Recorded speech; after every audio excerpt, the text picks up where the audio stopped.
নজর দিবি না। তুই আমার বুকের সামনে থেকে বন্দুকটা সরিয়ে আমার কথাটা মন দিয়ে শোন পড়ে। আমি আমার জন্য দোপাটির দিকে নজর দিই না। তাহলে কার জন্য দোপাটি? আমাদের মালিকের জন্য। আমাদের মালিক গণপতি গোস্বামী দোপাটিকে চায়। আমি দোপাটিকে চাই। সে কি জানে না যে দোপাটিকে আমার ভালো লেগেছে? জানে, আর জানে বলি সে তোর কাছ থেকে মেয়েটাকে ছিনিয়ে নিতে চায়। আগের মেয়েগুলো মালিকের কাছে পুরনো হয়ে গেছে, তাই তো সে নিজে গাড়ি নিয়ে দোপাটি দত্তকে আনতে গেছে। এত সাহস সালা গণপতি গোস্বামী, যার জন্য সে লাখ লাখ টাকার মালিক, যার জন্য রং রং করে চলছে 2 নম্বরই কালো বাজারের বিজনেস, সেই পরেশপালের মুখ থেকে সে খাবার কিনে নিতে চায়। আমি সব কথা পুলিশকে বলে দেবো। কোনো লাভ হবে না পরেশ। মেয়েটাকে টপ করে দুধে ব্যারিস্টার তপেন্দু বাবুকে গেছে, পুলিশ অফিসার দিব্যেন্দু বাবুকে আর সুন্দরী লোপা চোপা দেখাচ্ছে। সারা কি জিনিস মায়েরি! একটা মেয়েকে দিয়ে আইন এবং শাসন দুটো কি পকেটে ভরেছে। কিন্তু বাপেরও বাপ ঠাকুরদা আছে, যেখানে খবর দিলে গণপতি গোস্বামী পদের ভিকিরি হয়ে যাবে, আমি সেখানে সব কথা বলে দেবো। কি বলবি তুই? সব চক্করের কতটুকু খবর তুই জানিস? কতটুকু জানি? সব জানি সব। আজকের এই গোস্বামী ভবন ছিল ব্যবসাদা দিবা করবার যে বসত বাড়ি, তার সুন্দরী মেয়ে প্রতিমাকে বিয়ে করে এবারে জামাই হয়ে এলো গণপতি গোস্বামী। শ্বশুরের বিশাল সম্পত্তি লোক সামলাতে না পেরে তাকে মার্ডার করলো শালা গণপতি। নিজের হাতে মার্ডার করলো না, তবে আমাকে দিয়ে এই পরেশ পালকে দিয়ে মার্ডার করালো। এই ঘরে নিশ্চিন্ত ঘুমোচ্ছ দিবা করে বানুচ্ছে, আমি চুপি চুপি পিস্তল তার বুকে ঠেকিয়ে পরপর 3টে গুলি করলাম। তারপর গুলির আওয়াজ ছুটে আসে গণপতির বউ, শয়তানটা ইনসারায় তাকে আমি গলা টিপে হত্যা কানতে কানতে ছুটে আসে কিশোর প্রভাত। তখন মাথায় আমার খুন চেপে গেছে, খুন তাকে আমি গলা টিপে মারতে গিয়েছিলাম, আর ঠিক তখনই এই লম্পট জানোয়ার খুনে গণপতি গোস্বামী এসে বলেছিল ওকে ওকে মেরো না পড়ে। ব্যাংকের টাকা, ইন্স্যুরেন্সের টাকা, শেয়ার মার্কেটের টাকা সব সব ওই পিতৃহারা নাবালক প্রভাতকে দিয়ে আদায় করে নিতে হবে। আপনি বলিনি সেদিনের কোনো কথাই আমি বলিনি। ওই শয়তানটা আমার উপর অনেক অত্যাচার করেছে, তবু আমি কোনো কাগজে সই করিনি। ওই গণপতি আমাকে পাগল সাজিয়ে রেখেছে কেন জানো? পাগলের কথা কেউ বিশ্বাস করবে না বলে। আপনি এখান থেকে পালিয়ে যাচ্ছেন না কেন? পাবো কোথায়? ওই জানোয়ার গণপতির যে সব জায়গায় হাত আছে, পালাতে গেলে ওরা আমায় মেরে ফেলবে। কিন্তু এখানে থাকলে মারবে না। কেন মারবে না? কেন মারবে না জানো? সই লাগবে যে সই, আমার সই না হলে যে কোনো টাকাই উঠবে না। তোমাদের না একটা দামি কথা বলে রাখি, আমার একমাত্র ভাগ্নি ওই কাল্লাগিনী লোপাকে যেন তোমরা বিশ্বাস করো না। ওটা একটা লম্পট বাপের লম্পট মেয়ে, স্বামীকে নাচাচ্ছে আবার দেওরকেও নাচাচ্ছে। এবার হয়তো ওই সাংবাদিক শুভেন্দু বাবুকেও নাচাবে। আর একটা কথা, আমাকে পাগল করে দেওয়ার জন্য শুভেন্দু বাবু সম্বন্ধে সেই ফেল করা ডাক্তার পবিত্র আজ নাকি এবারে আসছে। এটা কি ঠিক? হ্যাঁ ঠিক, শেষ আপনাকে ইনজেকশন দেবে। আপনি সাবধানে থাকবেন। সাবধানে থাকবো। আগের ডাক্তার যখন আমায় ইনজেকশন দিয়েছিল তখন আমি কিছু করতে পারিনি। যে আমাকে জোর করে ইনজেকশন দিল, আপনি দেখি হাজার হাজার বিষাক্ত কামড়া দিচ্ছে আমার দিকে তেড়ে আসছে, আমার দিকে তেড়ে আসছে। আমি তখন ভয়ে চিৎকার করে বলেছিলাম, আমাকে বাঁচাও, আমাকে বাঁচাও। চোখের সামনে বাবা মাকে মরতে দেখি তোমার তো ছোটবেলাতে মাথার গোলমাল। আমার পাপি আজ এই অবস্থা। তুই যে এত পাপ করেছিস, এর বিনিময়ে গণপতি গোস্বামী তোকে কি দিয়েছে? অনেক টাকা। সেই সময় তার মাথাটা আমার কাছে বিক্রি করে দিচ্ছে গণপতি গোস্বামী। আর দোপাটি হচ্ছে যৌবনে লোভে পড়ে পুরোনো দিনে সব কথা ভুলে গেছে গণপতি গোস্বামী। কিন্তু দোপাটিকে আমার চাই, তাকে আমার কাছে কেড়ে হলে শয়তানকে গুলি করে লাশ বানিয়ে দেবো। তুলে আর একটু তুলে। আপনি না না স্পিকটি নট, ব্যাপারটা লেন্সের বাইরে চলে যাচ্ছে। বন্দুকের নটটা আর একটু তুলে আমরা অদ্ভুত কম্পোজিশন করেছে, অদ্ভুত দিকে লেখা। বাই দ্য ওয়ে, একটা কথা, বোম্বের সঙ্গে ক্যালকাটাকে মিক্সচার করো। আই মিন অমিতাভ বচ্চন আর মিঠুন চক্রবর্তী, কিন্তু নায়িকা নায়িকা নায়িকা মানে হিরোইন। তিনি হিরোইন খেলে টলতে টলতে এমনি করে এসে হিরোকে বলবে আমার আসতে না একটু দেরি হয়ে গেল। মানে লোপা কোথায়? আপনি বসুন, আমি একটু লোকেকে পাঠিয়ে দিচ্ছি। আসি দল চলে আয়। আপনি ঠান্ডা না গরম? ঠান্ডা ঠান্ডা। ডাইরেক্টর সাহেব আপনি? আমি গরম। বিয়ানা, এই বিয়ানা, জলদি এখানে একটা ঠান্ডা আর গরম পাঠিয়ে দে তো।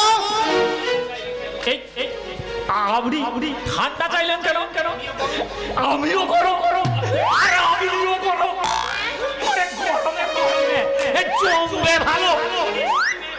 মানে সিনেমায় অভিনয় করতে গেলে একটু গরম হওয়া চাই। আপনি? সে কি আমাকে চেনেন না? না। আমি সারা পৃথিবীর ফিল্ম ডাইরেক্টরের মধ্যে আমি একজন। রিচার্ড অ্যাটেনবরো আমার সঙ্গে হ্যান্ডশেক করে গেছে। আর সত্যজিৎ রায় আমার নাম শুনলে চমকে ওঠে। আর মৃণাল সেন আমার সামনে আসে না। তাই নাকি? হ্যাঁ, আমি আপনাকে নিয়ে করব, কি করবেন? ছবি করব, সুপার হিট ছবি। এই আপনার মুখখানা যেন চাঁদ ছিটকেছে, আপনার ইয়েতে সেটে গেছে। গায়ে একটু মাংস কম, তা হোক তা হোক, ফিগারেতে গিয়ে ঠিক করে নেবে। ওঠুন, দাঁড়ান, অ্যাক্টিং করুন। এই কি ভেবেছেন বলতো? কি ভেবেছেন? হ্যাঁ? আমাকে তখন থেকে একা পেয়ে যা ইচ্ছা তাই, হ্যাঁ? অসভ্য কোথাকার। মার ফেলা। এই আর একটু তেরে আসুন, বুকটা একটু ওঠা নামা করুন। আরে মেয়ে মানুষের মতো কোমর দুলিয়ে এমনি করে এসে বলুন, আরে কি ভেবেছিলি বলুন তো? অসভ্য কোথাকার। অসভ্য? হ্যাঁ? আপনার অসভ্যতার একটা সীমা আছে। হ্যাঁ? আপনি বুঝি মনে করেছেন আমি একজন অভিনেত্রী? এই যে শুনুন, আমি কিন্তু গণপতি বাবুর আত্মীয়, পরম আত্মীয়। আপনি দেখছি বাড়িখানাকে একেবারে স্টুডিও করে রেখেছেন। সরি ম্যাডাম, কিছু মনে করবেন না। আসলে তো আমি ডাইরেক্টর। তার এই ছবির ডাইরেকশন দিতে দিতে এই সংসারটা আমার কাছে স্টুডিও হয়ে গেছে। আর এই জীবন্ত মানুষগুলো আমার কাছে হয়ে গেছে ছবি। চলি ম্যাডাম, গুড বাই। পাগল নাকি? হ্যাঁ? ড্রয়িং রুমটা না কি সুন্দর সাজানো। লোপাদের এই সাততলা বাড়িটা একেবারে মনে হচ্ছে সাতমহলার রাজপ্রাসাদ। প্রত্যেক ঘরে কালার টিভি, ফ্রিজ, এসি আর সব কত রকম মিউজিক সিস্টেম। উফ, মোজাইক করা মেঝে আর ডিস্টেম্পার ওয়াল। উফ, চারিদিকে শুধু সুখ সুখ আর সুখ। ওইটুকু সুখ থেকেই তুমি অবাক হয়ে গেছো দিদি? এখনো তো তবু তুমি সোনা, দামি দামি পাথর, আর আমার বাবার ব্যাংকে টাকা দেখো লোপা। যাই হোক, শোনো দিদি, ছেলেরা যখন আমার দিকে তাকায় না তখন আমার দারুণ লাগে। সেই জন্যই তো আমি নতুন নতুন প্রত্যেকদিন এক একটা করে ড্রেস পরে আমি ছেলেদের দৃষ্টি আকর্ষণ করি। এই কথা যদি শাশুড়িটা করে শোনে না তাহলে রক্ষে থাকবে। তুমি থামো তো, তুমি থামো। শাশুড়ির ভয়ে মরলে, স্বামী আর শাশুড়ি করে করে মরলে। এই ধরো, এই নাও একটা সিগারেট খাও, ধরো তো ধরো। সিগারেট? হ্যাঁ, সিগারেট খাওয়া প্র্যাকটিস করো। দুদিন পরে শাড়ি ছেড়ে ম্যাক্সি পরে তোমায় ড্রিঙ্ক করতে হবে। আর সেই জন্যই তো তোমাকে আমি এখানে এনেছি। আরে নাও নাও সিগারেট, ধরো ধরো ধরো। কেমন করে ধরবো? এই তো দাও, এমনি করে ঠিক করে। হ্যাঁ হ্যাঁ, এবার আমি দাঁড়াও।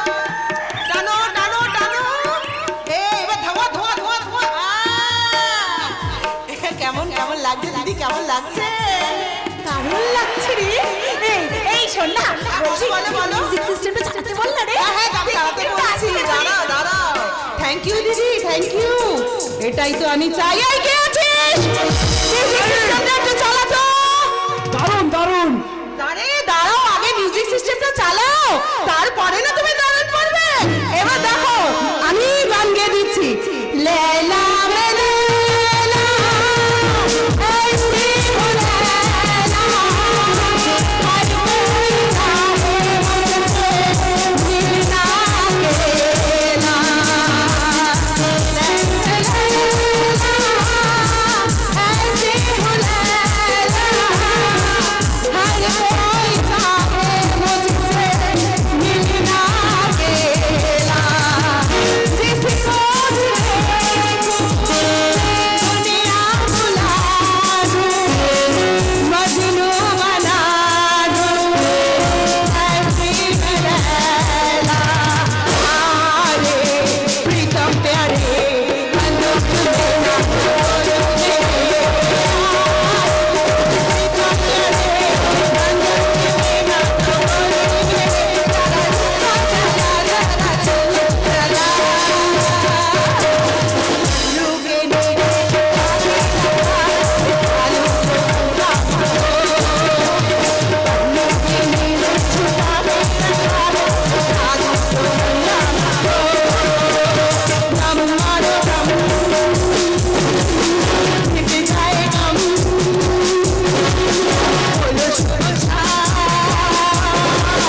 Hare Krishna Hare Ram, Hare Krishna Hare Ram, Hare Krishna Hare Ram, Hare Krishna Hare Ram. দেখে পালিয়ে যায়। পাগলা ভবন মন্দিরে ছুটে আসছে। Oh, disgusting! এই দিদি, মেসমশাই কেন এখনো পাগলা গালাতে পারায়নি আমি বুঝতে পারছি না। বন্ধুটা কি করে পাগলা হাতে চলে গেল আমি বুঝতেই পারলাম না। পারবে না, আগুনকে কখনো ছাই চাপা দিয়ে রাখতে পারবে না। আমি আমি প্রথমে গুলি করবো তোমাকে, তারপর ওই লোপাকে, আর সব শেষে ওই শুয়োরের বাচ্চা গণপতি গোস্বামীকে। না না না না। বন্দুকের ট্রিগার টিপলে অথচ বুলেট বেরোলো না। কি করে বেরোবে? বুলেট যে আমার পকেটে। যাও শীতল, যাও পরে তুমি ওকে ধরে নিয়ে গিয়ে ওর ঘরে আটকে রাখো। ইঞ্জেকশনের সিরিঞ্জ রেডি করে ডাক্তারবাবু এখনই আসছে। যাও যাও। এই, চল বলছে। না না, আমি যাবো না, আমি ওখানে কিছুতেই যাবো না। ওখানে ওখানে গেলে আবার আমাকে ইঞ্জেকশন দেবে, আর ইঞ্জেকশন দিলেই ঝাঁকে ঝাঁকে সব ছুটে আসবে। কেউটে, রত্ন, চন্দ্রমোড়া সবাই একসঙ্গে ছুটে এসে আমাকে কামড়ে দেবে। তীব্র বিষের জ্বালায় জ্বলতে জ্বলতে আমার দেহটা বিষাহীন হয়ে যাবে। আমি যাবো না, আমি বিপদ যখন আসে তখন একসঙ্গে আসে। বিষ্ণু না যখন সোনার বাট পাচার করছিল, থানার সেকেন্ড অফিসার জয়ন্ত সেন নাকি দেখে ফেলেছে। পুলিশ হয়তো আমার বাড়ি রেড করতে পারে, দিব্যেন্দু অডিট তা হোক, আমি গণপতি গোস্বামী জয় গুরু বলে 10 মিনিটের মধ্যে আমি সব ম্যানেজ করে নেব। তবে তার আগে পাগলা প্রভাতের ব্যবস্থাটা আগে করে ফেলতে হবে। জয় গুরু। ব্যবস্থা আমি করিয়ে এসেছি মশাই। এখন বলুন পেশেন্ট কোথায় আছে? পাশের ঘরে পরেশ তাকে ধরে ফেলে রেখেছে পবিত্র। তুমি তাকে এমন মেডিসিন ইনজেকশন করবে যাতে সে কোনোদিন উঠতে না পারে। সুস্থ মানুষকে অসুস্থ করে দেবো? বলছি তো এমনি করবে না, টাকা পাবে। আজ থেকে তুমি তার স্পেশাল ডাক্তার, প্রতি মাসে পাবে 5,000 টাকা। আপনি সিস্টারকে দিয়ে খানিকটা গরম জল পাঠিয়ে দিন, আমি পাশের ঘরে চললাম। বাইদা ভাই, টাকাটা যাবার সময় পেয়ে যাবে। এখন একটু তাড়াতাড়ি করো পবিত্র। মশাই, আপনাদের সাফল্যের মন্দিরে ওঠা বাধার সমস্ত কাটাকে আমি একটা একটা করে দাব দিয়ে তুলে দেবো। এবার সারা সুমনের বাচ্চা জয়ন্ত সেনের পালা। তাকে আমি হৃদয়হীন নিষ্ঠুর মতো ওই জল্লাদের হাতে তুলে দেবো। ব্যবসার সব কথা জেনে ফেলেছি। আরে আসুন আসুন জয়ন্ত বাবু আসুন। ওরে বাইরে কে আছিস? আমার গীতাখানা দিয়ে যা। এবার বলুন আমার কি ব্যবসার কথা আপনি জেনেছেন? ব্রাহ্মণ মানে গোস্বামী ব্রাহ্মণ, মাছ মাংস এমনকি পেঁয়াজ রসুন পর্যন্ত জীবনে কোনোদিন স্পর্শ করেনি। জয় গুরু। এতই যদি মানেন তাহলে রাত্রিবেলা আপনি গীতা পাঠ করেন কেন? দিনের বেলা তো সময় পাই না, সারাদিন ভক্তিগুলো সুরভির চটিকে কেটে যায়।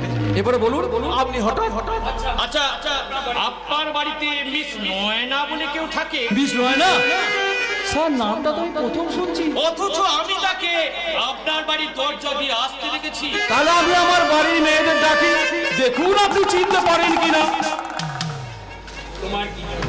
ওরে সব একবার এদিকে আয়। বাবা, আমি তোমার গীতার বই খুলে রেখে ঠিক করে রেখেছি, তুমি গিয়েই পাঠ করতে শুরু করে দাও। এ আমার মেয়ে, অর্থাৎ আপনার বস দিব্যেন্দু মুখার্জির মেজ বৌদি। বলছি মেশমশাই, আমি লোপাকে নিয়ে বাড়ি চলে যাচ্ছি, আর আপনি কিন্তু অবশ্যই আগামীকাল আমাদের বাড়িতে কিন্তু যাবেন। এ আমার মেয়ে যা, অর্থাৎ যার রিপোর্ট শুনে আপনি আমার বাড়িতে এসেছেন, এই মেয়েটি হলো সেই শুভেন্দু মুখার্জির স্ত্রী। How do you do, Mr. Goswami? আপনি কেমন আছেন? I come from Lake Town and still waiting for you. আপনি জলদি জলদি আমার সাথে কথা কমপ্লিট করিয়ে নেবেন। বাই। মেয়েটির নাম শিশিলা ব্রাউন, আমার বিয়ে। এবারে বলুন এদের মধ্যে কি আপনি আপনার আসামি খুঁজে পেলেন? না, তাহলে আপনি আমাকে না জানিয়ে কেন মেসমশাই বাড়িতে এসেছেন জয়ন্ত বাবু? আপনি ছুটিতে অথচ আপনার রিপোর্টার দাদা বললেন। একটা রিপোর্টারের কথা আমরা চলবো, এ কথা আপনি ভাবলেন কি করে? পুলিশের কাছে নতুন এসেছেন, মনে রাখবেন আমরা কিন্তু এখন জনগণের সেবক নই, জনগণই আমাদের সেবক। যান অফিসে চলে যান। ক্ষমা করবেন স্যার, সর্ষের ভেতরে যে ভূত লুকিয়ে বসে আছে সেটা আমার জানা ছিল। কিন্তু মনে করবেন না স্যার, আপনি শুধু একমাত্র পুলিশ অফিসার নয়, এদেশে আরো অনেক ভালো পুলিশ অফিসার আছে। ভালো মানে কি মেসমশাই? ভালো মানে টাকা বাবাজি, ভালো মানে গাড়ি বাড়ি বিষয় সম্পত্তি, আর সেইগুলো অর্জন করতে হলে তো টাকা চাই, অনেক টাকা। টাকা ছাড়াই উপভোগের পৃথিবীতে সবকিছুই কিন্তু ফাঁকা। জয় গুরু, জয় গুরু।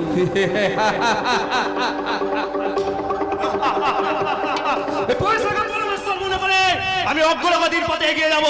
আমি জানি, আমি বুঝি পয়সা এই যুগে মানুষের কল্যাণ এনে দেয়।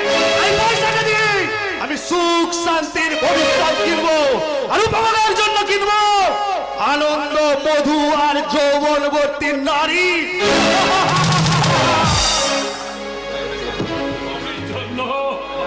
নারীকে ঘর ছেড়ে বেরিয়ে আসতে হবে, জনৈক দেশ সেবকের বক্তব্য। কলিকাতা 24শে অক্টোবর স্টাফ রিপোর্টারের প্রতিবেদন। কিন্তু আমি অত্যন্ত বেদনার সঙ্গে জিজ্ঞাসা করছি, আজকে নারীরা ঘরে থাকে কতক্ষণ যে ঘর ছেড়ে বেরিয়ে আসবে? সংবাদপত্রের মধ্যে এই গ্রাম বাংলার নারীরা পড়ে না, কারণ নগর সভ্যতা তাদের মানুষ বলেই ভাবে না। যারা দেশ চালাচ্ছেন সেসব বাড়ির নারীদের কথা লেখা যাবে না, কারণ অসুবিধে আছে। বাকি রইল মধ্যবিত্ত ঘরের নারীরা, যারা সকাল থেকে 9টা পর্যন্ত হয় বাজার করে, না হয় ঘরের বিভিন্ন কাজের মধ্য দিয়ে কাটায়। তারপর রবীন্দ্রসঙ্গীত কিংবা নজরুল গীতি গাইতে গাইতে ভারতনাট্যমের ভঙ্গিমায় বাথরুমে চলে যায়। তারপর নাকে মুখে গুজে খাওয়া, তারপর ম্যাচ করা শাড়ি ব্লাউজ পরে ঠোঁটে গালে রং লাগিয়ে রঙ্গিনীর মতো ভ্যানিটি ব্যাগ ঘোরাতে ঘোরাতে অফিস চলে যাওয়া। যাক, অনেক কথা বলে ফেললাম, এবার একটু দম নেওয়া যাক। দমের কথা বলতে গিয়ে আলুর দমের কথা মনে পড়ে গেছে। অফিস ক্যান্টিনে আলুর দম দিয়ে বিশুদ্ধ ভেজাল তেলে ভাজা লুচি খেয়ে ওপরের ফাইল নিচে চালান করে পুরো সহকর্মীদের সঙ্গে আড্ডা গল্প কথামালা মিলিয়ে কেউ চলে গেল বয়ফ্রেন্ডের হাত ধরে বাবুঘাট, না ঈদের কাটেনি, কেউ বা বাড়িতে ঢুকি স্বামী কিংবা দেওরকে কমপক্ষে পাড়া দুটো দাদাকে সঙ্গে নিয়ে সোজা গিয়ে ঢুকলো সিনেমা হলে। সিনেমার পর্দাতেও সেই একই বেলের লাপড়ার ছবি, যার ফলে আজকের মহিলা শিল্পীদের নিয়ে সমাজ বিরোধীদের টানাটানি পড়ে গেছে। টানাটানি পড়ে গেছে কণিকাদের সংসারেও, কারণ গৃহস্থ বাড়ি থাকার আসবে কি করে? ঘরে ঘরেই যে টানাটানি চলছে। দয়া করে আবার 1 নম্বর সংবাদে দেখো। তুমি আমাকে অজন্তা ইলোরা দেখাতে নিয়ে যাবে আর ফেরার পথে কোনারকের সূর্যমণি দেখিয়ে আনবে। অনেক টাকা খরচ হয়ে যাবে লোপা। তাতে কি হয়েছে? তুমি তো মামলায় সত্যিকে মিথ্যেকে সত্যি করে অনেক টাকা ইনকাম করছো। আমি তো তোমার জন্য করছি লোপা। আমি যে তোমার কাছে পুরনো হয়ে যাচ্ছি। তাই বুঝি অজন্তা ইলোরার গুহা চিত্রে কোনারকের সূর্য মন্দিরের গায়ে খোদাই করা নরনারী সেক্স ফিগার থেকে নিজেকে একটু নতুন করে তৈরি করতে চাও? ইয়েস ডার্লিং, তোমাকে যে আমি আবার নতুন করে পেতে চাই। অলরাইট, এবার পুজোর ছুটিতে আমরা দুজনেই বেড়াতে যাব। ঠিক যাবে? ঠিক ঠিক ঠিক ঠিক। ওকে। ওরা পুজোর ছুটিতে বেড়াতে যায়, কিন্তু স্বামী স্ত্রী একসঙ্গে যায় না। স্বামীকে স্ত্রীকে মিথ্যে কথা বলে স্বামী যায় অন্য এক মেয়েকে নিয়ে দার্জিলিং কিংবা মুসৌরি, সেই হিল স্টেশনের 2 নম্বর সংবাদ। এতদিন ভাবছি ভীষণ তোমায় দেখা পাই, এতদিন ভাবছি ভীষণ তোমায় দেখা পাই, ছিল তাই 0% বেকার জীবনটায়। এতদিন ভাবছি ভীষণ তোমায় দেখা পাই, ছিল তাই 0% বেকার জীবনটায়, ছিল তাই চিন্তার সুখটায়। তুমি তাই লেগে আছো এই জীবনটায়।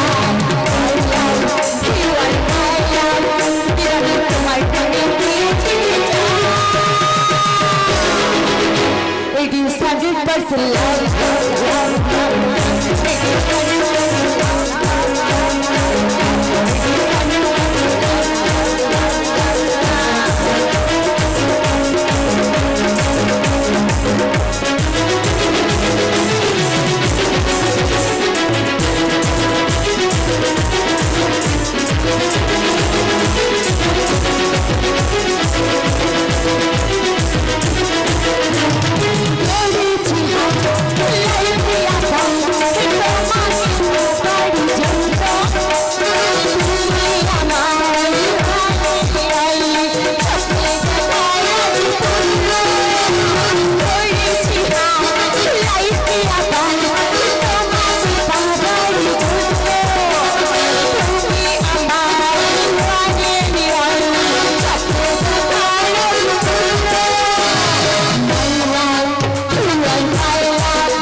সেই সমুদ্র সৈকতের 3 নম্বর ব্যভিচারের ছবি। ওখানে পাবে না খুঁজে, এই ওখানে পাবে না খুঁজে, ওখানে পাবে না খুঁজে আমার বুকে আলু খাবেলা, আমার বুকে আলু খাবেলা। কত দিনু আছে, কত দিনু আছে, ওখানে পাবে না খুঁজে, ওখানে পাবে না খুঁজে আমার বুকে আলু খাবেলা, আমার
কলম বাড়ছে, রঙিন ছবি ছাপছে, তারপর সেই রঙিন ছবি ডাস্টবিনে গিয়ে হয়ে যাচ্ছে ময়লা কাগজ।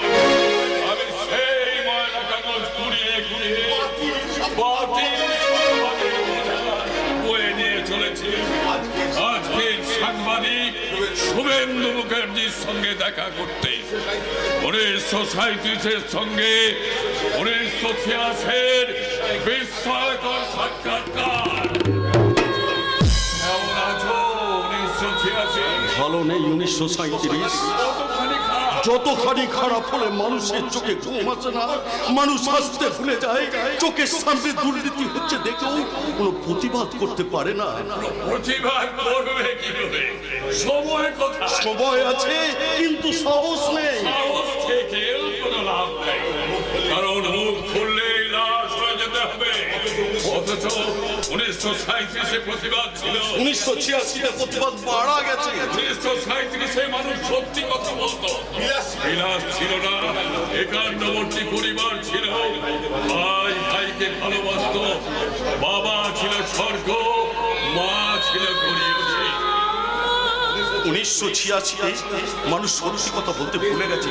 দেশ জুড়ে চলছে বিলাসের ছোট্ট ছোট্ট পরিবার, সুখী পরিবার। এক ভাই রাশিয়া আর এক ভাই আমেরিকা, ধুতি পরা বাবা প্যান্ট পরছে, শুধু টুকরে টুকরে কাঁদছে হতভাগিনী মা। 1986, তুমি কি একবার 1937-এর জায়গায় ফিরে যেতে পারো না?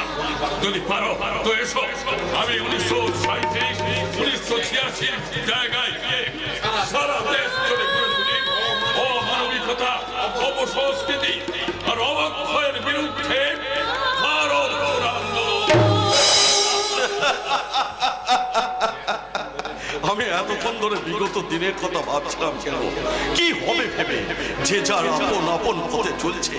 উপাসনা বিকিয়ে গেছে রূপা সোনার হাটে। স্ত্রী যেন পরস্ত্রীর মতো এসে বলছে, কি গো সাংবাদিক বাবু, শুনলাম নাকি তোমার বোনের বিদেশ আর বিয়ে ঠিক করেছো? কার মুখে শুনলে? তোমার দেওরের মুখে না তোমার জায়ের মুখে? যার কাছেই শুনি না, বলো সত্যি কি না? আমি সত্যি ছাড়া কখনো মিথ্যে বলিনি পার্বতী, তবে বিদিশার বিয়েটা হয়ে গেলে আমি কম কথা বলার চেষ্টা করব। তুমি কম কথা বলবে না বেশি কথা বলবে সেটা আমার জানা দরকার নেই, আমার দরকার শুধু টাকা। যারা সোনার গয়না দিল তারা টাকা দিল না? হ্যাঁ দেবে গো, দেবে, অনেক টাকা দেবে, তুমি যদি ওদের কথা মতো চলো। আমার হাত ধরে তুমি নিয়ে চলো সখা, আমি যে ও পথ চিনি না। সত্যিই তুমি চেনো না গো, সত্যিই তুমি ভালো পথ চেনো না। তুমি যদি চিনতে তাহলে ওই 2 নম্বর লোকের কাছ থেকে ঘুষের টাকা নিয়ে মিথ্যে সংবাদ প্রকাশ করতে, আর দেওরদের মতন না তোমার গাড়ি বাড়ি সব হতো। আর সেই গাড়িতে চেপে বেড়াতে যাওয়ার জন্য, বাড়িতে ককটেল পার্টি দেওয়ার জন্য তোমার ঠাকুরপোদের মতো আমার জীবনে নতুন নতুন নারী আসতো। ওই সে কথাটা তো বললে না। তাতে আমার কোনো অসুবিধা নেই, তুমি তুমি চরিত্রহীন হয়ে আমাকে শুধু টাকা এনে দিলেই হতো, তাতে আমি সুখী। তাহলে এখনো আমার সংসারে পড়ে আছো কেন? যাও রাস্তায় গিয়ে সেজে গুজে দাঁড়াও, টাকা নিয়ে আসার খদ্দের অভাব হবে না। মাই অবজেকশন, তোমার কথা আমি অবজেকশন করছি বর্দা। পুলিশ অফিসার দীপেন্দু বাবু নাকি? তা তোর একার অবজেকশন করার সাহস না থাকে, তোর ব্যারিস্টার মেজদাকে ডাক। আমি সংসার আদালতের কাঠগড়ায় দাঁড়িয়ে আছি, আমার নতুন করে বাবা বিচারক হয়ে বসে আছে, তাকে ডাক। মার বিদিশাকে ডাক, তারা সাক্ষী দেবে। তোর আধুনিকা মেজা বৌদির শিখিয়ে দেওয়া কথা মতো ব্যারিস্টার বাবু এসে আমার বিরুদ্ধে আদালতে মামলা দায়ী করবে। এটা আদালত নয়, তবু এই সংসারের সামনে সবার কাছে আমি তোমার চরিত্র বিশ্লেষণ করতে চাই। কার চরিত্র বিশ্লেষণ করতে চাইছিস তপেন্দু? আমার শুভেন্দু? শুভেন্দু তোমার একমাত্র সন্তান নয় ভারতী, তপেন্দু দিব্যেন্দু তোমার সন্তান, ওদের দিকে তোমার সমান দৃষ্টিতে তাকানো উচিত। আমি না তাকালেও তুমি তো তাকাচ্ছ, কারণ ওরাই তো ধুতি পাঞ্জাবি পরা বাবাকে আর প্যান্ট শার্ট পরতে শিখিয়েছে। তারা চাকরির টাকায় কিংবা ঘুষের টাকায় তারা ভরিয়ে দিয়েছে তাদের নতুন স্টিল আলমারি। আপনার কথা ভীষণ আপত্তিকর। বড় বৌমা, তুমি আমার কথায় আপত্তি করলে না বড় বৌমা? আমার কথা তো লোপাই বলে দিয়েছে। তারপরে আমি বলছি আমার এবং বর্দার পারমিশন না নিয়ে বিদিশার বিয়ে ঠিক করলে বর্দা কোন সাহসে? এবং প্রয়োজনের সাহসে বিদিশা আমার একমাত্র স্নেহের বোন, তার বিয়ে দেওয়ার বয়স হয়েছে, দেশ এবং দশের অবস্থা ভালো নয়, তাই সব দিক বিবেচনা করে আমি বিদিশার বিয়ে ঠিক করেছি। বিয়ে তো ঠিক করেছো, কিন্তু অত টাকা পাবে কোথায়? অত সোনা কি করে জোগাড় হবে? টাকা তোরা দিবি, সোনা তোরা জোগাড় করবি, কারণ তোরা ঘুষের টাকায় তোরা নতুন গাড়ি কিনছিস, বাড়ি কিনছিস, আর বোনের বিয়ের জন্য তোরা কিছু টাকা বা সোনা জোগাড় করতে পারবি না। চিৎকার করো না ভারতী, ওদিকে নাবালক মনে করে তুমি আগের দিনের মতো শাসন করতে চেও না। আমার মনে হয় এখন বিদিশার না বিয়ে দিয়ে ওদের চাকরি করতে দেওয়াই ভালো। ঠিক কথাই বলেছেন। আরে বাবা তো সারা জীবন ঠিক কথাই বলে এসেছেন, ওনাকে বলতে দেওয়া হয়নি। হ্যাঁ তুমি ঠিকই বলেছো, আমাকে ওরা এতদিন দুটো জগন্নাথ করে রেখেছে। কালের পরিবর্তনে আজ সেই দুটো জগন্নাথে দু হাতে 10টা আঙুলে চকঝক করছে বেশ কয়েকটা আংটি। মা, মাকে তোমরা থামিয়ে দিও না, তোমরা না পারো মা অন্তত বাবার হাত ধরে অতীতের সেই দুঃখ কষ্ট হাসি আনন্দময় জীবনে ফিরে যাক। বর্তমান মানুষের অতীতের লাশ বয়ে বেড়ানো মূর্খতার নামান্তর। যেদিন পিছনে পড়ে আছে সেই দিন আমরা আর মনে করতে চাই না। সেই দিন স্মরণ করার মতো অত সময় কি আমাদের আছে? আর বলে তো যথেষ্ট বয়স হয়েছে, সেই গ্রামে বাসায় ফুলমণি হয়ে ঘুরে বেড়াচ্ছে, তাহলে একটা প্রেম করতে পারে না? প্রেম করে বিয়ে করতে পারে না? আমার বাবার তো অনেক টাকা, তবে তো আমি তপেন্দুকে প্রেম করে বিয়ে করেছি। তুমি যখন এই কথা বলতে পেরেছো বৌমা, তখন আমিও সংকোচের বন্ধ দরজা খুলে দিয়ে মানবিকতার দুয়ারে দাঁড়িয়ে মুক্ত কণ্ঠে বলতে বাধ্য হচ্ছি। সেই জন্যই বুঝি তোমার জীবন থেকে প্রেম শেষ হয়ে গেছে, হয়ে গেছে স্নেহ প্রীতি ভালোবাসা। বিয়ের আগে থেকেই লজ্জা খরচ করে করে লজ্জাও তোমার শেষ হয়ে গেছে। আপনার কথা তোমাকে দিতে হবে বৌমা। বলো বিয়ের পর তোমার এত সাজসজ্জা কেন? কেন তুমি স্বামীকে বাদ দিয়ে দেওরের সঙ্গে অনেক সময় কেন নাভির নিচে শাড়ি পরে কোন পল্লীর বধূরা? উত্তরটা যদি না দিতে পারো তোমার দিদির কাছ থেকে উত্তরটা জেনে নিয়ে। আমি দিচ্ছি, তুই তোর মায়ের 7 টাকা দিয়ে কেনে সন্তান 7 মহলা সুখের অন্তরে ঢুকবি কি করে? ওরা যা করছে তাই করবে, ওরা যা করবে তাই হবে। বিদিশার বিয়ে এখন হবে না, কারণ হবে মাত্র ওরা সংসার করছে। সংসার করেনি, ওরা সংসার ভেঙেছে। ওই একজোড়া পাপ আর একজোড়া পিতা সংসারটাকে আমার ভেঙে টুকরো টুকরো করে দিচ্ছে।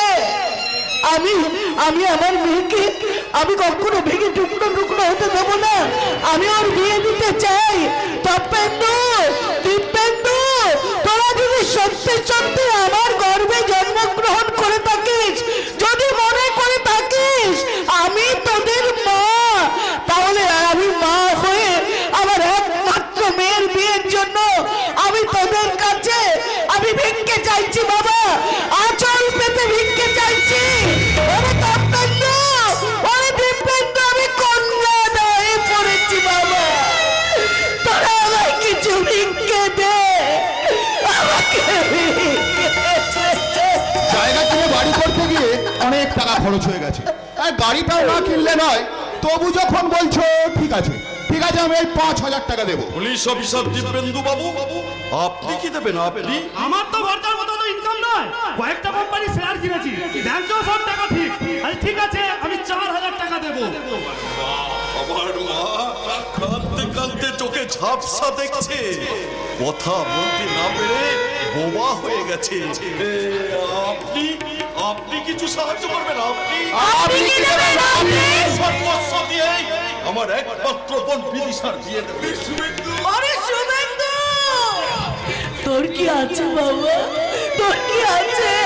তাই তুই দিবি? ওরে চাকরি করে যে কটা টাকা মাইনে পাস তুই তো সবই আমার হাতে তুলে দিস রে শুভেন্দু। আমি কোন রকমে আমি সংসার চালাই, কিন্তু দীপেন্দুর ঘুষের টাকা, তপেন্দুর ঘুষের টাকায় ওরা নতুন নতুন বাড়ি কিনছে, ওরা সব কিছু কিনছে। তাই এতগুলো লোকের সামনে আমি চিৎকার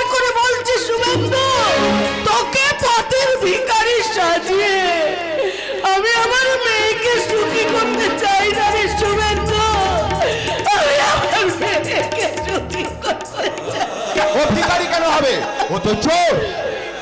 আমার ব্যারিস্টার ভাই আইনসম্মত ভাবে বলছে আমি চোর। তুমি শুধু চোর না, তুমি ধাপ্পাবাজ। আমার পুলিশ অফিসার ভাই অর্থনৈতিক শান্তি বজায় রাখার জন্য আমাকে বলছে ধাপ্পাবাজ। আপনি আপনার শেষ কথাটা এবার বলে দিন। বলবোই তো বৌমা, সত্যকে গোপন করে মিথ্যেকে আশ্রয় করে ওই ভারতী দেবীর 7 টাকা সংসার সন্তান এই সংসারে অনেক ক্ষতি করেছে।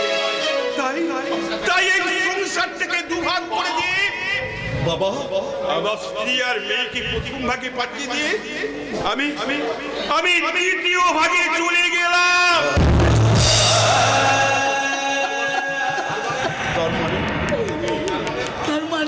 তোমার এই চোর চোর 7 টাকার সন্তান শুভেন্দু মুখার্জি খেয়াল খুশি চরিতার্থ করতে গিয়ে আমরা আমাদের লাইফগুলোকে স্পয়েল করতে পারবো না। বাবার শেষ সিদ্ধান্তের কথাটা সর্বান্তকরণে মেনে নিয়ে আজ থেকে আমরা আলাদা হয়ে গেলাম। মা গো, মা শুধু তোমার একার নয় বর্দা, মা আমাদেরও। তাই আমি বলে যাচ্ছি মা, আমরা আলাদা হয়ে গেল তোমার যদি কোনো কিছুর প্রয়োজন হয় আমাদেরকে জানাতে যেন কোনো রকম দ্বিধাবোধ করবে না। কি হলো? আমাদের ঐক্যের হিমালয়কে এমন করে ফাটল ধরিয়ে দিল। স্বার্থ, তুমি যদি ওদের মতন নিজের স্বার্থের কথা চিন্তা করতে, সৎ পথে হোক অসৎ পথে হোক অনেক অনেক টাকা জমাতে পারতে, তাহলে দেখতে এই বাড়ির সবাই তোমাকে ভক্তি ভালোবাসা দিয়ে ফুল চন্দন দিয়ে দেবতা জ্ঞানে পুজো করতো। না না না, আমি আমি ভক্তি চাই না, শ্রদ্ধা চাই না, ভালোবাসা চাই না। আমি আমি আমি শুধু চাই তোমাকে মা, তোমাকে। তোমার ওদের লোভ লালসা দুর্নীতি রৌদ্রতা থেকে তুমি আমাকে রক্ষা করো মা। তোমার সোহাগ, তোমার শাসন, তোমার স্নেহের আচল মাথায়। নিশ্চয়ই রক্ষা করবো বাবা, নিশ্চয়ই রক্ষা করবো। ওরে তুই তো শুধু আমার সন্তান নয় শুভেন্দু, তুই যে আমার স্বপ্ন, তুই যে আমার আশা, তুই যে আমার কল্পনা। তাই ওরা যতই বলুক না কেন বাবা, যতই বলুক না কেন, আমার অটুট মনোবল কখনো ভাঙতে পারবে না। ওদের ওই খুশির টাকা দিয়ে তোর বাবার মনোবল ভেঙে দিয়েছে বাবা, কিন্তু আমার মনোবল কখনো ভাঙতে পারবে না। শুভেন্দু কখনো ভাঙতে পারবে না। আমি আমার স্নেহের অচল দিয়ে চিরটাকাল আমি তাকে দেখে রাখবো। শুভেন্দু আমি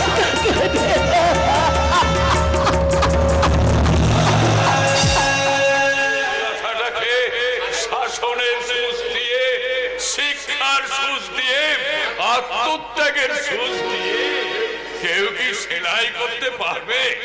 পারবে না। তাহলে তাহলে কি সত্যি সেটা কথার মতো ছিঁড়ে যাবে? ভাই বোনের স্নেহের সম্পর্ক, স্বামী স্ত্রীর দাম্পত্য জীবন, সুখ ছিঁড়েছে, শান্তি ছিঁড়েছে, কে সেলাই করবে? আজকের আধুনিক নামের অধীশ্বর অধীশ্বরীরা, বাপন বাপ্পা বুবাই স্বপন রুম্পা টুম্পা লিলিমিলির দল, না না, যাদের নামগুলো ফু দিলেই উড়ে যাবে, তারা দেশ সেরায়ের সুচ ধরবে কি করে? তার জন্য বিদ্যাসাগর চাই, রামমোহন চাই, আশুতোষ রবীন্দ্রনাথ নজরুল চাই, আর চাই 1937-এর চেতনা। আমি দোপাটিয়ার নীতিশের হৃদয়ে সেই চেতনার বিন্যাস করলাম। কাকা বাবু দিকে না তাকি তুমি আমার হাত দুটো শক্ত করে চেপে ধর ছোটদা। আমি গ্রাম ছেড়ে শহরে তোকে যেতে দেব না রে বোন। আমার টাকা চাই না, বিলাস চাই না, পায়ে করার মাটির বদলে ইট পাথর বোঝা চাই না। আমার কি চাই? আমার চাই, কি চাও ছোটদা? আর প্রদীপ জ্বালা গায়ে বাতাবি ফুলের গন্ধ, রাঙামাটির সদা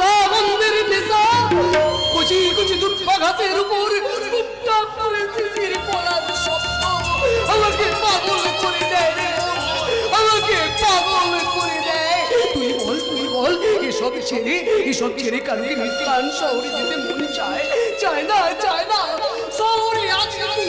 শহরে আছে সুখ সম্পদ বাড়ি গাড়ি আর ডিস্টেম্পার করা ঘরের পাঁচিরে ভোগেন বিলিয়ন টপ। শহরে টাকা ওরে গায়ের মেট্রো রাস্তা দুধারে ওরে আখন্দ বংশে ওদের গন্ধে ভরা ঝাঁকি ঝাঁকি মৌমাছি প্রজাপতির দল। সকল লক্ষ্যপতিরা টাকা দিয়ে টাকা কেনে, টাকার চেনে বেঁধে ভালোবাসার বলি শেখায়। জীবন যৌবনের রেখায় রেখায় ফুটে ওঠে সুখ শ্যাম্পেনের বুদবু। তাই আমরা গ্রাম ছেড়ে শহরে না, আমরা গ্রাম ছেড়ে শহরে যাব না। 1937 চেতনা যখন একত্রীভূত 1986 তখন বজ্র কণ্ঠে ঘোষণা করে মেরে ফেলবো নীতিশ, তোকে গলা টিপে একবারে খুন করে দেবো। এত সাহস তোর, তুই আমার সুখের পথে কাঁটা দিতে যাস? গণপতি বাবু ধোপাটিকে শহরে ফ্ল্যাট বাড়ি কিনে দিচ্ছে, ব্যাংকে জমি দিচ্ছে হাজার হাজার টাকা।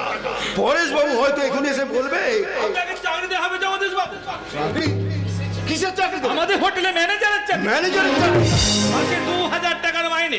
2000 টাকা মাইনে? সেই সঙ্গে আপনার ভাইকেও চাকরি দেওয়া হবে। আমার ভাইয়েরও চাকরি হবে? মাঝে হাজার হাজার টাকা রোজগার। আমার এই সকলের রোজগারের টাকা একসঙ্গে মিলে আমরা শহরে একটা জায়গা কিনবো, তারপর সেখানে বাড়ি বানাবো। প্রথমে 1 তলা, তারপর 2 তলা, তারপর 3 তলা, তারপর 4 তলা, 5 তলা, 6 তলা, তারপর আসবে গাড়ি, আর সর্বশেষ আসবে সুন্দরী নারী। আমার এই সুখের স্বপ্নে যে বাধা দিতে আসবে তাকে আমি খুন করবো। তুই এখন আমার কথায় রাজি হয়ে যা, নইলে লাথি মেরে তোর মুখটাই কেটে দেবো। ছোটা ছোটা আমার সুখ আমি খুনি তো তুমি। ছোট্ট তুমি, আমি আমার সুখে ছোট্ট আমার সুখের ঘরে তো তুমি, আমার স্বপ্নের জীবন কাটছে তোমার যৌবন। তুমি আমাকে ছেড়ে, আমার গাকে ছেড়ে, গায়ের পর্যন্ত ছেড়ে আমি তোমার সুখের জন্যই আমি শহরে যাব না ছোট্টা, আমি শহরে যাব না। গায়ে বাড়ির ছাদতলায় আমি দোপাটি ফুলের মতো ফুটে থাকতে চাই। আমি গায়ের বাড়ির বৌদিদের মতো গলায় ঘোমটা দিয়ে, গলায় আঁচল জড়িয়ে তুলসী তলায় প্রদীপ জ্বালাতে চাই। আমি সন্তান সোনাকে দক্ষিণ ভারতীয় শাড়ির আঁচল দিয়ে নয়, আমি সন্তান সোনাকে বুকে জড়িয়ে ধরে জীবনের সব লজ্জা আড়াল করতে চাই। নীতির গর্ভজাত সন্তান ধ্রুবর জয় হয়, কিন্তু সুরুচি পুত্র উত্তম সুখ চায়, কিন্তু সুনীতির সন্তান এই যুগের নীতির ঈশ্বর নীতিশ বলছে। আমরা সেই গ্রাম স্বাধীনতার পর অনেক দিন কেটে গেছে, মহানুভব নেতারা গ্রামের কথা ভুলে গিয়ে সুন্দরী শহরকে সাজাচ্ছেন রাস্তার সারি পুরিয়ে, পাতাল রেল, পার্ক, স্টেডিয়াম আর শিশু উদ্যানের গ্রামে ডাক্তার নেই, ভালো মাস্টার নেই, স্কুল আছে তো চেয়ার বেঞ্চ নেই, হেলথ সেন্টারে ওষুধ নেই, থানা আছে তো বন্দুক নেই, শুধু নেই আর নেই গ্রামের মানুষগুলোকে আমরা জাগাতে চাই। আমরা ব্লক ডেভেলপমেন্ট অফিস চাই না, আমরা মূল ডেভেলপমেন্টের মাস্টার চাই। দিনে ফুলপুরো সন্ধ্যাবেলায় রেডিও এই কাহির কথা শুনতে, লতা হেমন্ত উষা উত্তপের গান শুনতে আমরা চাই না।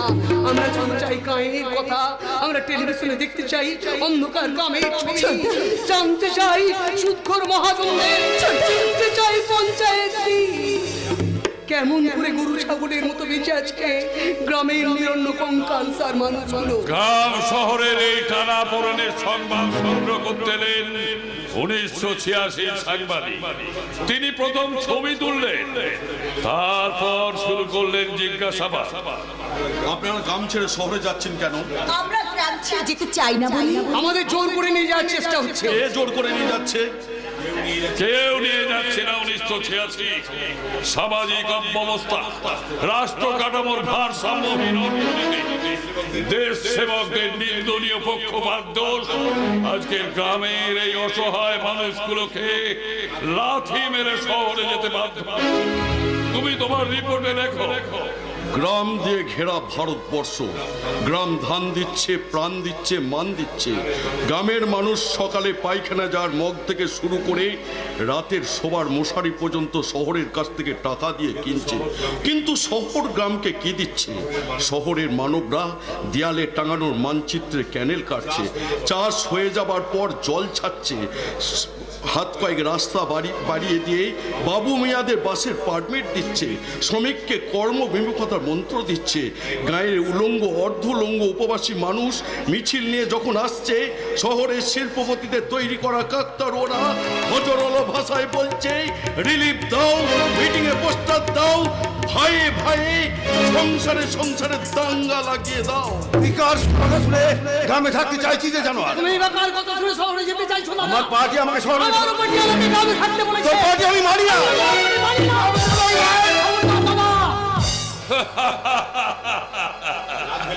লাগবের কি লাগ? রাজনীতি নিয়ে জোর লড়াই করছে দুই ভাই। খবরদার খবরদার বর্দা, তুমি ছোটদার গায়ে একদম ভাত দেবে না। ছোটদা, তুমি কোন দুর্নীতির সঙ্গে লড়াই করছো? ছোটদা, খুন করবো, রক্ত গঙ্গা বইয়ে দেবো। গণপতি গাড়ি এসে দাঁড়িয়ে পড়েছে, মালপত্র সব লোড হয়ে গেছে। এখনো যদি তোরা আমার সঙ্গে কলকাতা যেতে না চাস, তাহলে দুজন কি করে আমি খুন করবো। ছোটদা, চল আসবে না।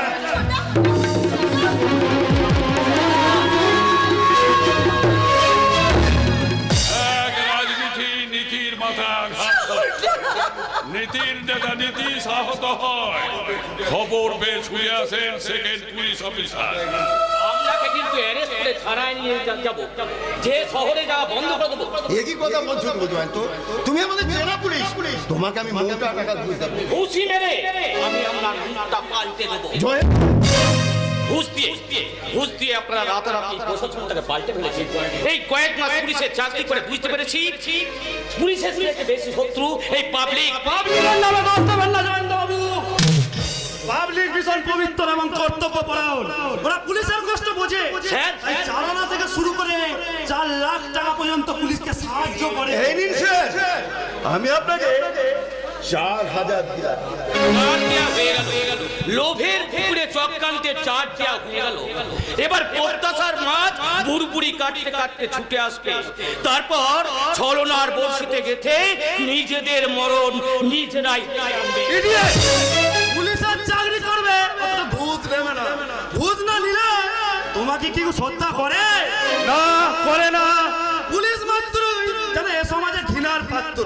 তারপর সাফ কথা, ঘৃণা যখন পাবুই তখন 2 পকেট ঘুষের টাকায় ভরিয়ে নেব। ঘুষ নিয়ে তার মহান কর্তব্য করে যায়। মমর্ষ নীতি মুখ থুবড়ে পড়ে থাকে। 1937-এর চেতনার মৃত্যু হয়, তার জায়গায় এসে দাঁড়ায় 1986-র ব্যারিস্টার। আদালতে যিনি সত্যকে মিথ্যা প্রমাণ করে অর্থ, যশ, খ্যাতি তিনটিই পেয়েছে। মিলন দুর্নীতি পরায়ণ নীতিশ দত্ত সমাজ বিরোধী, বকাটে এবং লম্পট। সে তার দাদার টাকা চুরি করতে এসে ধরা পড়ে যায়। তাই আমার মক্কেল জগদীশ দত্ত আত্মরক্ষার জন্য সমাজ বিরোধী নীতিশকে আঘাত করে। সুতরাং সমাজ সেবক জগদীশ দত্ত সম্পূর্ণ নির্দোষ। বেকসুর খালাস জগদীশ দত্ত মুমূর্ষ নীতিশকে মৃতদেহের মধ্যে কোলে তুলে নিয়ে উপায় অবলম্বনহীন বোমা বোনের হাত ধরে মহানন্দের গ্রামের সম্পর্ক ত্যাগ করে সুখের অট্টালিকা করার আশায় চলল শহরে।